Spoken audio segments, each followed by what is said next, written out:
আমার বন্ধুগণ, সমাজে যদি কোরআন প্রতিষ্ঠিত হয়ে যায়, আল্লাহর রাসূলের ইন্তেকালের পরে আমিরুল মুমিনিন খলিফাতুল মুসলিমিন হযরত আবু বকর, প্রধান বিচারপতি হযরত ওমর রাদিয়াল্লাহু তাআলা আনহু আজমাইন, দুজন যখন দুনিয়ার জমিনে জিন্দা, আবু বকর তিনি হলেন খলিফা, ওমর হলেন প্রধান বিচারপতি। এইভাবে চলতে লাগলো। হঠাৎ করে একদিন হযরত ওমর আবু বকরের কাছে এনে রিজাইন লেটার দিয়ে দিলেন, খলিফাতুল মুসলিমিন আমিরুল মুমিনিন আবু বকর, আমি আর প্রধান বিচারপতির চাকরি করতে চাই না, চিফ জাস্টিসের চেয়ারে বসতে চাই না। আবু বকর বললেন, ওমর রে, তুমি কেন প্রধান বিচারপতির চেয়ার ছেড়ে দিতে চাও?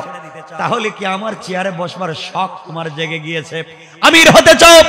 ওমর বললেন, আল্লাহে না, ও খলিফাতুল মুসলিমিন, আমি খলিফা হতে চাই না। দীর্ঘদিন থেকে আমি প্রধান বিচারপতির চেয়ারে বসে আছি। প্রতিদিন সকালবেলা আমি অফিস স্কুলে বসে যাই, সন্ধ্যাবেলা অফিস লাগাইয়া দেই, কিন্তু আজ পর্যন্ত মদিনার একটা লোক হামলা নিয়া, মামলা নিয়া, চুরি নিয়া, ডাকাতি নিয়া, ফিতনা নিয়া, জায়গা জমির বেজাল নিয়া, কোনো একটা মামলা নিয়া আজ পর্যন্ত কেউ আমার দরবারে আসে না। আল্লাহু আকবার। হযরত আবু বকর দাঁড়িয়ে গেলেন আর বলেন, ওমর রে, তুমি তো গরম মানুষ, এই জন্য ভয়ে মনে হয় প্রধান বিচারপতির কাছে মানুষ বিচার নিয়ে যায় না, এই জন্যই মনে করছি তোমার কাছে কেউ যায় না। ওমর বলেন, ভাইরে, আমার কাছে আসে না মানলাম, আমি তো সুপ্রিম কোর্টে থাকি, আপনি হাইকোর্ট, জজ কোর্ট আর পারিবারিক কোর্টে খবর নেন ওখানে কোনো মামলা গিয়েছে কিনা। হযরত আবু বকর খবর লাগাইয়া দিলেন, গোয়েন্দা লাগাইয়া দিলেন, এনএসআইডি, জিএফআই লাগাইয়া দিলেন, রেপ, চিতা, cobra, border guard, CID, DIB সবাইকে লাগাইয়া দিলেন খবর নেও আমার দেশের কন্ডিশন, কোয়ালিটি কি হয়েছে, কেন সুপ্রিম কোর্টে মানুষ বিচার নিয়ে যায় না, জাগার মারামারি নিয়ে, ফিতনা নিয়ে, দর্শন নিয়ে কেন যায় না, আমি জানতে চাই। কিছুদিন পরে সবাই রিপোর্ট করলো, আমিরুল মুমিনিন খলিফাতুল মুসলিমিন হযরত আবু বকর শুধুমাত্র সুপ্রিম কোর্টে যায় নাই, হাইকোর্টে খবর নিলাম, হাইকোর্টে কোনো বিচার নাই, হাইকোর্টে কোনো মামলা নাই। জজ কোর্টে গেলাম, জজ কোর্টেও দীর্ঘ 1.5 বছর হয়ে গেল, কোনো মামলা নাই। পারিবারিক কোর্টে গেলাম, ওখানে কোনো মামলা নাই। হযরত ওমর দাঁড়িয়ে গেলেন আর বললেন, ভাই আবু বকর, যেই রাষ্ট্র কোরআনের ফোকাস দিয়া চলে, যেই রাষ্ট্রের সংবিধান হয়ে যায় কোরআন, যেই রাষ্ট্রের খলিফা মসজিদের ইমাম, যেই রাষ্ট্রের খলিফা মসজিদের খতিব, যেই রাষ্ট্রের খলিফা জানাজার নামাজের ইমাম হয়, ঈদের নামাজের ইমাম হয়, এই রাষ্ট্র যখন কোরআন দিয়ে চলে, ওই রাষ্ট্রের ভিতরে চোর, ডাকাত, জিনা, বদমাশ আর থাকে না। সকল মানুষের কাছে কোরআনের তেলাওয়াত, কোরআনের বিধান পৌঁছে গিয়েছে, সকল মানুষ কোরআন বুঝে ফেলেছে, সকল মানুষ আল্লাহ ওয়ালা হয়, ভালো মানুষ হয়ে গিয়েছে। আমার মুসলমান বন্ধুগণ, এই হযরত ওমর আবু বকরের দরবারে বসা গল্প গুজব করছেন, হযরত আলী কাররামাল্লাহু ওয়াজহা বসা। এমন সময় হযরত ওসমান আসছেন। ওসমান এসে আমার নবীর সামনে, আমার আবু বকরের সামনে দাঁড়িয়ে গেলেন আর আবু বকরকে বললেন, খলিফাতুল মুসলিমিন আমিরুল মুমিনিন, আপনার কাছে আমার একটা প্রশ্ন, আমি জানতে চাই, আপনি বলেন তো এই রাষ্ট্র কি দিয়ে চলে? আবু বকর বললেন, এই রাষ্ট্র তো কোরআন দিয়ে চলে, এই রাষ্ট্রের খলিফা আমি তো রাসূলের বন্ধু, আমি তো রাসূলের সাহাবী, আমি রাসূলের সাথী, গারে সুরেও সাথী ছিলাম, বিভিন্ন জায়গায় ছিলাম। হযরত ওসমান বললেন, ভাই আবু বকর জবাব দেন, আপনার রাষ্ট্রে কোন মানুষ যদি না খেয়ে মারা যায়, জবাব কি আপনাকে কিয়ামতের দিন দেওয়া লাগবে? আবু বকর দাঁড়িয়ে চোখের পানি ছেড়ে দিলেন আর ডেকে বললেন, ভাই ওসমান রে, আমার রাষ্ট্রে যেখানে কোরআনের ফোকাস আছে, কোরআনের লাইট আছে, ওই রাষ্ট্রে যদি একটা কুকুর না খেয়ে মারা যায়, একটা বিড়ালও যদি না খেয়ে মারা যায়, আল্লাহর দরবারে কিয়ামতের দিন আল্লাহর আদালতে জবাব দেওয়া লাগবে। কোন সুবহানাল্লাহ। ইসলাম পৌঁছে গেলে কি হয়, সমাজের সকল জায়গায় ইসলাম পৌঁছে গেলে কি হয়? আমার বন্ধুগণ, হযরত ওসমান বললেন, ভাই জবাব দেন, তাহলে আপনার রাষ্ট্রে একজন বিধবা মহিলা চোখে দেখেন না, তার কোনো ছেলে নাই, তার কোনো মেয়ে নাই, তার স্বামীও নাই, ওই মহিলা কয়েকদিন হয়ে গেল আপনার রাষ্ট্রে বসবাস করছে, স্বামী নাই, সন্তান নাই, চোখে দেখেন না, বৃদ্ধা বিধবা মহিলা, তার ঘরের খাবারের ব্যবস্থা কে করে দিবে? কিয়ামতের দিন আপনি কেমনে জবাব দিবেন? হযরত আবু বকর দাঁড়িয়ে গেলেন আর বললেন, উসমান দ্বীপ, আমি বাইতুল মাল থেকে, ইসলামী রাষ্ট্রের কোষাগার থেকে ওই মহিলার জন্য খাবারের ব্যবস্থা করে দিলাম। মহিলার ঘরে 3 বেলার খাবার পৌঁছে যাবে, বাইতুল মাল থেকে ব্যবস্থা করে দিলাম। ওসমান ডাক দিয়ে বললেন, আবু বকর খলিফা, খাবার পৌঁছে দিলে হবে না, মহিলা তো চোখে দেখেন না, বৃদ্ধা মানুষ, কর্মচারী লাগবে, খাদেমা লাগবে, না হলে রান্না করে দিবে কে? মহিলাকে খাওয়াইয়া দিবে কে? ঘর ঝাড়ু দিয়া দিবে কে? আবু বকর বললেন, আমার দায়িত্ব হচ্ছে যার ঘরে খাবার নাই তার ঘরে খাবার পৌঁছে দেওয়া। খাদেম তো আমি দিতে পারবো না, মাত্র খলিফা হলাম, আমি কেমনে দিব? বিধবা মহিলার ঘরে খেদমতের লোক কোথা থেকে আমি পাবো? এমন সময় প্রধান বিচারপতি, চিফ জাস্টিস হযরত ওমর দাঁড়িয়ে গেলেন আর ডেকে ডেকে বললেন, আবু বকর রে, খলিফাতুল মুসলিমিন, আমি ওমর প্রধান বিচারপতি এই মুহূর্তে আপনার কাছে আরজি পেশ করতেছি। আমিও দুনিয়ার জমিনে অন্ধ ছিলাম, আমিও তো অন্ধকারে ছিলাম, আমার মাথায় উট প্রস্রাব করে তো টয়লেট করতো, আমি সরাইয়া দিতে পারতাম না, আমিও তো মাঠে গরু ছাগল চড়াইতাম, বকরি চড়াইতাম, আমার কোনো সম্মান ছিল না। আমি কোরআনের ফোকাস পেয়েছি, কোরআনের লাইট পেয়েছি। আমার বন্ধু আবু জাহেল তো আবু জাহাল রয়ে গেল, আমার বন্ধু আবু লাহাব রয়ে গেল, আমার বন্ধু সাইবা উতবা তো তারা ধ্বংস হয়ে গেল। আমি কোরআনের লাইট পেয়েছি, লিতুখরিজান নাসা মিনাজ যুলুমাতি ইলান নূর, অন্ধকার থেকে আলোর পথ আমি পেয়েছি। আজকে আমি গরুর রাখাল না, আজকে আমি বকরির রাখাল না, আজকে আমি উটের রাখাল না, আজকে আমি মক্কার দস্যু না, আজকে আমি সন্ত্রাস না, আজকে ইসলামী রাষ্ট্রের প্রধান বিচারপতি আমি। আপনার কাছে দুহাত জোড় করে মিনতি করছি, ও খলিফা, আপনি আপনার বাইতুল মাল থেকে ওই বৃদ্ধ মহিলার খাবারের ব্যবস্থা করে দিতে পারবে, কিন্তু কে খেদমত করবে, কে রান্না করবে, কে কাপড় ধুইয়া দিবে, কে ঘর মুছে দিবে? কোন লোক পাওয়া যাচ্ছে না। আমি প্রধান বিচারপতি দাঁড়িয়ে গেলাম, স্বেচ্ছায় দাঁড়িয়ে গেলাম। আপনি চাইলে আমি প্রধান বিচারপতিকে এই বৃদ্ধা মহিলার ঘরের খাদেমা বা খাদেম বানাইয়া দিতে পারেন। কোন সুবহানাল্লাহ। আপনারা চিন্তা করতেছেন, প্রধান বিচারপতি সাধারণ একজন দেশের বৃদ্ধা মহিলার খাদেমা হতে চায় বেতন ছাড়া। ইসলাম মানুষকে কেমনে পরিবর্তন করে, অন্ধকার থেকে মানুষকে কেমনে আলোর দিকে নিয়ে আসে। কষ্ট হচ্ছে না তো আপনাদের? আমরা কয়েক মিনিট, আমার মুসলমান বন্ধুগণ, আবু বকর ডাক দিয়ে বললেন, ভাই ওমর রে, তুমি তো প্রধান বিচারপতি, তুমি যদি ওই মহিলার ঘরে খাদেম হয়ে যাও, প্রধান বিচারপতির দায়িত্ব কে সামলাবে? ওমর বললেন, আমি অফিস টাইম যতটুকুন দেওয়া লাগে সকাল থেকে সন্ধ্যা পর্যন্ত অফিস টাইম করব, অফিসের আগে আসার আগে মহিলার ঘরে খিদমত করে আসব, অফিস থেকে যাওয়ার সময় মহিলার ঘরে খিদমত করে যাব। আবু বকর দাঁড়িয়ে বললেন, ভাই ওমর রে, আপনি স্বেচ্ছায় যদি দায়িত্ব নিতে চান, দিতে আমার আপত্তি নাই, নিতে পারবেন, কিন্তু আপনি যদি দায়িত্বে অবহেলা করেন, কিয়ামতের দিন আল্লাহর কাঠগড়ায় তো জবাব দিবেন। আমি আবু বকরের আদালতে মদিনায়ও আপনাকে জবাব দেওয়া লাগবে। কোন সুবহানাল্লাহ। আজ যদি দুনিয়ার জমিনের সকল রাষ্ট্রে জবাবদিহিতামূলক রাষ্ট্র পরিচালিত হতো, অন্যায় করলে জবাব দেওয়া লাগতো, চুরি করলে জবাব দেওয়া লাগতো, ডাকাতি করলে জবাব দেওয়া লাগতো, তাহলে ধনীরা শুধু ধনী হতো না, গরিবরা গরিব হতো না, রাষ্ট্রটা সমতায় ফিরে আসতো। কোন ঠিক কিনা? ঠিক কিনা বলেন? কষ্ট পাচ্ছেন আমার কথা? আরে কি বলেন, আপনি 12টার উপরে চলে গেছে। আমি 1-2 মিনিটের ভিতরে রেখে দিব, কোনো আওয়াজ নাই, শোনেন না কি আর হাকি।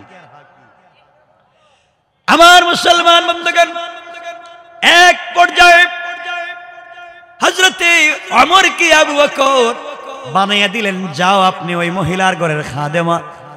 হযরতে আবু বকর তো খাদেমা হয়ে গেলেন, ওমর তো খাদেম হয়ে গেলেন, কর্মচারী হয়ে গেলেন। পরের দিন ফজরের সালাত পড়ে, নাস্তা করে, কোরআন তেলাওয়াত করে, পৌঁছে গেলেন তিনি মহিলার বাড়িতে খিদমতের জন্য। তার প্রতি হযরতে ওমর এই বৃদ্ধা মহিলার বাড়িতে পৌঁছে গেলেন, দরজায় দাঁড়ায়া ডাক দিয়ে বলছেন, আম্মা জান, আমি আপনার ঘরের খাদেম, খলিফাতুল মুসলিমিন, আমিরুল মুমিনিন হযরতে আবু বকর আমাকে খাদেম বানিয়ে দিয়েছেন। আপনি বলেন তো আপনার ঘরে রান্নার দরকার আছে কি? আপনি বলেন তো কাপড় ধোয়া লাগবে কি? হযরত ওমরের মতো মানুষ, প্রধান বিচারপতি, একজন সাধারণ নাগরিকের দরজায় গিয়ে বলছেন, বলেন আপনার ঘর কি ঝাড়ু দিয়ে দেওয়া লাগবে? আমার বন্ধুগণ, ঘরের ভিতর থেকে মহিলা আওয়াজ করে বলছেন, যুবক, কে তোমাকে চিনতে পারি নাই, কিন্তু তুমি আসার প্রায় 3 ঘন্টা আগে আরেকজন যুবক এসে আমার ঘরের সবগুলা কাজ করে দিয়ে চলে গিয়েছে। কোন সুবহানাল্লাহ। চিন্তা করতেছেন? ওমর চিন্তা করলেন, কি রে, দায়িত্ব আমার, 3 ঘন্টা আগে আরেকজন কাজ করলো, লোকটারা তো খুঁজে বের করতে হবে, কিসের? আমার দায়িত্বে আরেকজন ভাগ বসাচ্ছে। আর আমাদের দেশের যদি মোটামুটি একটা শেষরা নেতা হইতে পারে, শেষরা নেতা, বুঝেন নাই মনে, ঠেলায় এলাকায় থাকা যায় না, রাস্তায় আমার সিনে, আমি আউলা জাউলা 1.5 ব্যাটারির দুলাভাই, মুসলমান দিয়ে দিন, যা আছে সব দিয়ে দে, ঠিক কিনা বলে? আর আমার প্রধান বিচারপতি যার নলেজ এই পর্যায়ে ছিল, যার মেমোরির কথার উপরে আল্লাহ কোরআনের 12 থেকে 14টা আয়াত নাযিল করেছেন। না সুবহানাল্লাহ, আগামী বছর কেমন?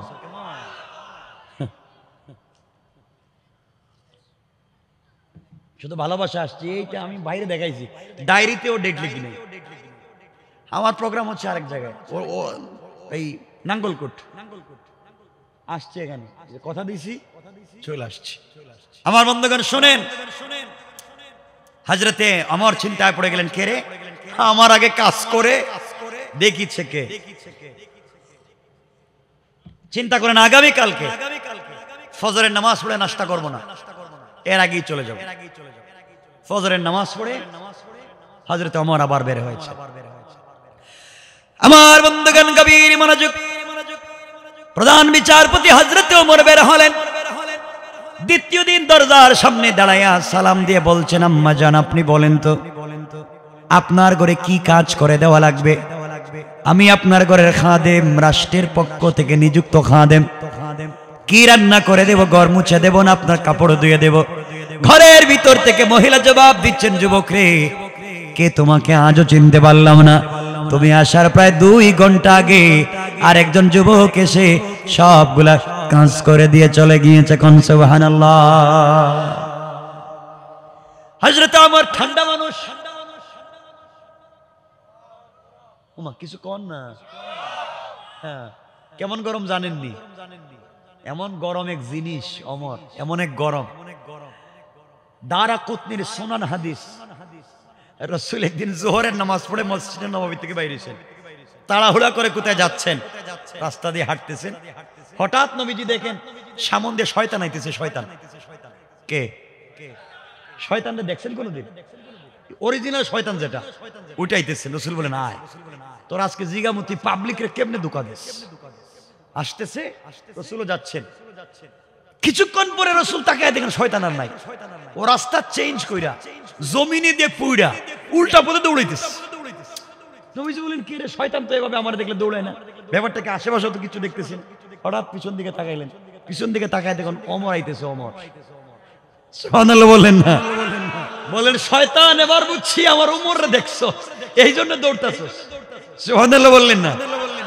এই ওমর কি গরম মানুষ, নিজের ছেলেরাও ছাড়ে নাই। আমার তো মাথা গরম, 2 দিন গেলাম কাজ পাইলাম না, তাইলে কি আমাকে বিপদে ফেলার জন্য কি ষড়যন্ত্র করতেছে? আগামী কালকে ফজরের নামাজেরও আগে, তাহাজ্জুদের সালাতের আগে বাড়িতে যাবো, কে আয় দেখি। আমার মুসলমান বন্ধুগণ গভীর মনোযোগ, হযরতে ওমর তৃতীয় দিন তাহাজ্জুদের সালাতের আগে তরবারি কুশমুক্ত করলেন, তরবারি খুললেন, কাদের মধ্যে নিলেন, আজকে যারাই পাইব শরীর থেকে মাথা আলাদা, এই চিন্তা করে প্রধান বিচারপতি বের হলেন। ফজরের আগে তাহাজ্জুদের আগে বাড়ির কর্নার পর্যন্ত পৌঁছে গেলেন। তাকায়া দেখেন ঘরের ভিতরে গভীর রাত্রে মিটমিট করে আলো জ্বলতেছে, কিছু লোকের কথা শোনা যায়। কিছুক্ষণ পরে তিনি দাঁড়িয়ে থাকলেন, দেখি তো কি হয়। হঠাৎ করে দেখেন কিছুক্ষণ পরে লাইট অফ করে একটা যুবক ঘর থেকে বের হয়ে চলে যায়। আমার রাস্তা আগলে ধরলেন আর বললেন, যুবক কে তুমি, দাঁড়িয়ে যাও। আমার হাতে নাঙ্গা তরবারি, কুশমুক্ত তরবারি, আমার নাম ওমর, যদি তুমি না দাঁড়াও শরীর থেকে মাথা আলাদা করে দেব। কে তুমি? আমাকে আবু বকর দায়িত্ব দিয়েছেন, 3 দিন হয়ে গেল, তুমি ঘরের ভিতরে ঢুকে কাজ করে দিয়ে চলে যাও। পরিচয় জানতে হবে, আজকে যদি না জানি ছাড়বো না, শরীর থেকে মাথা আলাদা করে দেব। বাঁচতে যদি ওমর থেকে চাও দাঁড়িয়ে যাও, কোনো কথা বলবা না। যুবক দাঁড়িয়ে গেল। এই যুবক দাঁড়িয়ে গেলেন, ওমর তরবারি হাতে নিয়ে কাঁধের মধ্যে নিয়ে যায়। রাগে মাথা গরম, হযরত ওমর তো গরম হয়ে গিয়েছে, শরীর থেকে মাথা আলাদা করে দেবে। এই চিন্তা করে কাছে গিয়েছে। কাছে যাওয়ার পরে চেহারার দিকে তাকায়া নিজেকে আর বরদাস্ত করতে পারলেন না, নিজেকে সামলে রাখতে পারলেন না। হাত থেকে তরবারি ছেড়ে দিলেন, চোখের পানি ছেড়ে কান্না শুরু করে দিলেন। তাকায়া দেখেন তিনি আর কেউ না, তিনি হলেন এই রাষ্ট্রের খলিফা হযরতে আবু বকর। আল্লাহু আকবার। কোরআন মানুষকে কেমনে চেঞ্জ করে। হযরতে ওমর চোখের পানি ছেড়ে দিলেন আর ডেকে বললেন, ভাই ওমর চোখের পানি ছেড়ে দিলেন। আবু বকরকে জড়িয়ে ডেকে বললেন, ভাই আবু বকর, গভীর রাত্রে কেন আপনি মহিলার ঘর থেকে বের হয়ে যান? দায়িত্বটা আমার ছিল, আপনি না দায়িত্বটা আমাকে দিয়েছেন, আপনি কেন আসলেন? আবু বকর চোখের পানি ছেড়ে ডাক দিয়ে বললেন, ভাই ওমর রে, তোমার আগে খলিফা হয়েছে আমি, জবাব দেওয়া লাগবে তোমার আগে আমাকে। এই জবাবদিহিতার ভয় যখন আমার ভিতরে ঢুকে যায়, রাত্রবেলা ঘুম আসে না। খাবারের ব্যবস্থা করেছি, তোমাকে দায়িত্ব দিয়েছি, তুমি ঠিক মতো দায়িত্ব আদায় করতেছো কিনা আমি জানি না। এই জন্যে আল্লাহর কাঠ গড়ায় আসামি হওয়ার আগে আগে আমি আবু বকর ঘুমাতে পারি না। ঘুম থেকে উঠে মহিলার ঘরের কাজগুলা করে দিয়ে চলে যায়। আমার বললেন, ভাই আবু বকর, জুতা নাই কেন, খালি পায়ে কেন তুমি মহিলার বাড়িতে এসেছো? আবু বকর এবার বললেন, ভাই ওমর রে, খালি পায়ে এই জন্য এসেছি, আমার তো দামি কোনো জুতা নাই, আমার তো খড়মের জুতা, কাঠের জুতা, হাঁটলে আওয়াজ হয়, ঠাস ঠাস আওয়াজ হয়। আমি যদি এই মহিলার বাড়িতে প্রত্যেক রাত্রে এইভাবে জুতা পরে আসি, আওয়াজ হলে মানুষের ঘুম ভেঙে যাবে। কোন মুমিন ইবাদতে থাকলে তার কষ্ট হবে, কষ্ট না দেওয়ার জন্যে আমি আবু বকর 3 দিন থেকে জুতা পায়ে দেই না। আল্লাহু আকবার। এই জন্য আমার আল্লাহ বলেছেন, যেই সমাজের যেই জায়গায় কোরআন পৌঁছে যাবে, কোরআন দিয়ে সমাজ প্রতিষ্ঠিত হয়ে যাবে, সমাজে অন্ধকার থাকবে না। কোরআন যেই সমাজে প্রতিষ্ঠা হয়ে যায়, অন্ধকার থাকে না। আল্লাহ বলছেন, আমার জিম্মাদারিতে সমাজকে আলোকিত করে দেই। কোন সুবহানাল্লাহ। আমার বন্ধুগণ, 12:30 কথা এখানে শেষ, কোনো কথাই নেই। আরে না, কর্তৃপক্ষ বহুত আগে বলছে আমার শেষ করে দেওয়ার জন্য। আলোচনা অনেক লম্বা, মাত্র একটা স্টেপ বললাম, একটা স্টেপ। এখন হচ্ছে পরের অংশ। আল্লাহ যে বলেন বিইযনি রাব্বিহিম, এই ইজিন কেন বললেন এর ব্যাখ্যায় এক কালো লোক, কালো, যার নাম হাকিম লোকমান, কালো, 3 কালো পৃথিবীতে আছেন। যেই 3 কালোকে আল্লাহ পছন্দ করেন, এই 3 কালোর একজনের নাম হাকিম লোকমান। তিনি ছিলেন গোলাম, কৃতদাস, বকরির রাখাল। আল্লাহ তাকে এত পছন্দ করেছেন, তার কথাকে কোরআনের আয়াত বানাইয়া কোরআনে নাজিল করেছেন। সুবহানাল্লাহ। এই হাকিম লোকমান এখানে বিইযনি রাব্বিহিম এখানে কথা বলেছেন এবং চমৎকার একটা আলোচনা নিয়ে এসেছেন। আমরা সেদিকে যাচ্ছি। আমার জন্য দোয়া চাই। হ্যাঁ, দরকার নেই আজকে, আমার জন্য দোয়া চাই।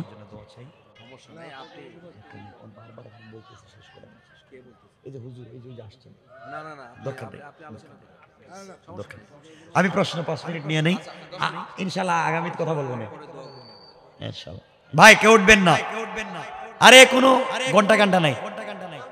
প্রশ্ন করেন, উত্তর দিয়ে যাবো। ভাই আলোচনাটা থাকুক এখানে, আজকে রাখেন না।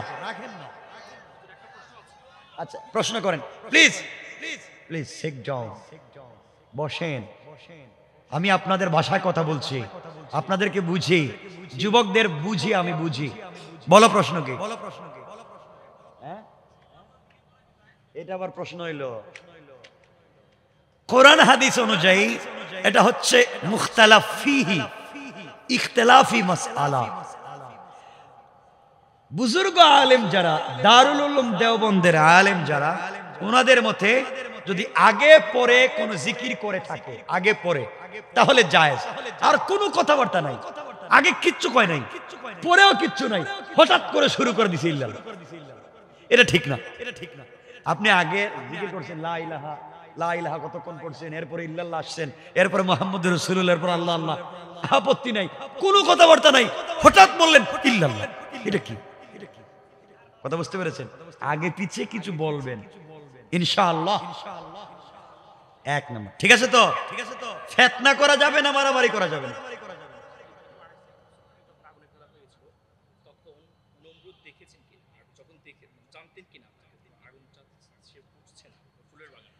আচ্ছা, এটা তো লম্বা আলোচনা চলে গেল। তুমি ইব্রাহিম আলাইহিস সালামকে যখন আগুনে ফেলা হয়, নমরুদ ফালায়নি আগুনে, আগুনে ফেলেছে তার বাবা আজর, এবং অনেক দূর থেকে 40 কিলোমিটার ভিতরে কোনো পাখি উঠতে পারতো না, আগুনে পড়ে যেত। অনেক দূর থেকে কড়ক গাছ বা চড়ক গাছের মাথায় করে ইব্রাহিমকে অগ্নিতে ফেলে দেওয়া হয়েছে। নমরুদ অনেক দূরে ছিল, 40 কিলোমিটার দূর থেকে কি চোখে দেখা যায় কিছু? কিছুক্ষণ না কেন, নমরুদ তো আর দেখতেছে না কি হইতেছে। ইব্রাহিমকে উলঙ্গ করে ছাড়া হয়েছে, অগ্নিকুণ্ডলিতে পড়ে যাওয়ার আগেই আল্লাহ কাপড়ের ব্যবস্থা করেছেন। নমরুদ তো আর দেখতেছে না। নমরুদ যখন দেখছে তখন ছালি দেখছে, এবং ছাই সরাইতে গিয়া আয়েশা দেখে তার পরনে যে ড্রেস, এই ড্রেস দুনিয়ার কোনো কাপড় নেই। লম্বা আলোচনা, ওটা আমার একটা আলোচনা 2.5 ঘন্টা, তুমি পেয়ে যাবে এই প্রশ্নের উত্তর। আর কারো প্রশ্ন আছে? ওরে বাবা, নাই। আল্লাহ ছাড়া কেউ গায়েব জানে না, কিন্তু গায়েবের খবর জানে। মুখবিরে গায়েব অনেকেই, মুখবিরে গায়েব, গায়েবের খবর অনেকেই জানে, গায়েব জানে না। কথা বুঝতে পেরেছেন? কথা বুঝছেন? কি করতাম না, এগুলো শেষ। গুনাবলী বলা যাবে না। ইদ্রিস আল্লাহর পছন্দের। আল্লাহকে একদিন বলছেন, আল্লাহ তুমি নাকি একটা জান্নাত বানাইছো। আল্লাহকে বানাইছি তো, নাম কি? কয়টা নাম জান্নাতুল ফেরদাউস। দেখা যাইবো? দেখো যাও। ইদ্রিস গেছে আর বাইরে না। এই ঘটনা কোরআনের না, তারিখ হাদিসের না। তারিখ বুঝেন তো? তারিখ মানে ঐতিহাসিক তত্ত্ব। ঐতিহাসিক তত্ত্ব ভুলও আছে, শুদ্ধ আছে। খারাপ পাবে নাকি ভাই? বলো কি বল?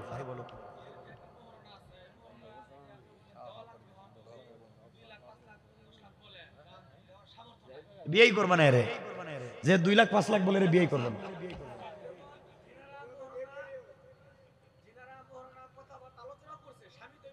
জানবে না কেন? যে বিয়ে করতেছে হে কি বাচ্চা, হে জানবে সব। হে বিয়ে করতেছে, হে জানবে না কেন? হে বিয়ে করছে, হে বউ দেখবে, হে সব কথাবার্তা ঠিক করবে। আপনারা পাঠান দুলাভাই, এগুলা খারাপ। যে বিয়ে করবে সেই সব ঠিক করবে, মোহর যা দিতে পারবে তাই ঠিক করবে। আর যদি নগদ দেওয়া না যায়, বউরে প্রত্যেক বছর দেন 5.5টা, এবার দিবেন 7টা করে, 2টা মোহর থেকে কাইটা দিবেন। মাসে মাসে 1000 টাকা দিতেন হাত খরচ, এ মাস থেকে দিবেন 1500, 500 টাকা মোহর থেকে কাটাইয়া দিবেন। আর কেমনি বলতাম কিন্তু, অবশ্যই দিতে হবে, অবশ্যই দিতে হবে। ভাই কি এটা তো আরেক প্রশ্ন। ডিপিএস যা পারেন করেন। আল্লাহ বলছেন আল্লাযী জামাআ মালাহু আদ্দাদা, সব কোরআনে আছে। আল্লাযী জামাআ মালাহু আদ্দাদা, যারা হুতামা নামক জাহান্নামে যাবে তারা যারা মাল জমা করে আর গণনা করে। ওকে,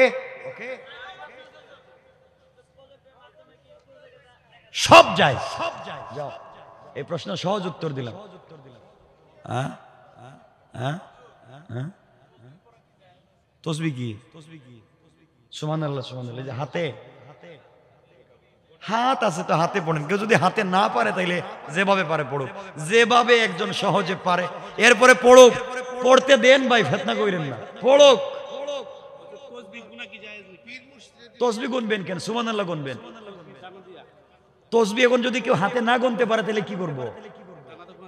হাতে না গুনতে পারলে দানা দিয়ে গোনা জায়েজ, মানুষকে দূরে সরাইয়া দিবেন না, হে যেভাবে পড়ে করো, এরপরে করতে দেন। একজনের দাড়ি রাখছে না তাই বলে মসজিদে ঢুকতে পারবে না, ওরে ঢুকতে দেন। একজনের প্যান্ট টাকনুর নিচে চইলা গেছে, বাইর করে দিয়েন না, ওরে মসজিদে আইতে দেন, ওরে বুঝান। কথা বুঝেননি? কথা বুঝেননি? বাহির করে দিয়েন না, আগে ভিতরে আনেন, এরপরে বুঝান। আল্লাহ লম্বা হয়ে যাইব ভাই। না, পীর পীর মুরিদ না, আমরা বলবো ওলিয়া, উলিয়া মারিফত যারা বুঝেন। হক্কানি আলেমদের সংস্পর্শে যাওয়াতে কোনো আপত্তি নাই। হক্কানি আলেম, বুজুর্গ আলেমদের সংস্পর্শে থাকা আপত্তি নাই, কিন্তু পীর ধরতেই হবে, না ধরলে জান্নাত পাওয়া যাবে না। এই সমস্ত কথা ভুয়া, হারাম, পরিষ্কার, এগুলা ভুয়া, হারাম। যেখান থেকে দলিল দেওয়া হয় যে আল্লাহ কোরআনের কোন জায়গায় নাকি বলছেন পিশাব ধরো, কোন আয়াতে নাকি বলছেন, জালমুড়ি। বাংলাদেশে তো তালা বাবা, সালা বাবা, ল্যাংটা বাবা, শয়তান বাবা, কুত্তা বাবা, এগুলা বাদ দেন, এগুলা ভুয়া। শুনে রাখবেন, আল্লাহ বলছেন একজন অভিভাবক ধরো, অভিভাবক মানো। কেন? ওয়াজাহিদু ফি সাবিলি, যেন তোমরা তার নেতৃত্বে জিহাদ করতে পারো। কথা বুঝতে পেরেছেন? এজন্য আল্লাহকে ওয়াস্তে ফিতনায় পড়বেন না। এইখানকার পিসাব এইখানকার পীরে দেখতে পারেন, এই পীরকে জাহান্নামী, কাফের কাফের কাফের, মানে একটা ফ্যাক্টরি আর ইন্ডাস্ট্রি বানানো হয়েছে। বাদ দেন, এগুলার থেকে সমাজকে বাঁচান। আল্লাহুম্মা সাল্লি আলা মুহাম্মদ ওয়া আলা আলি মুহাম্মদ।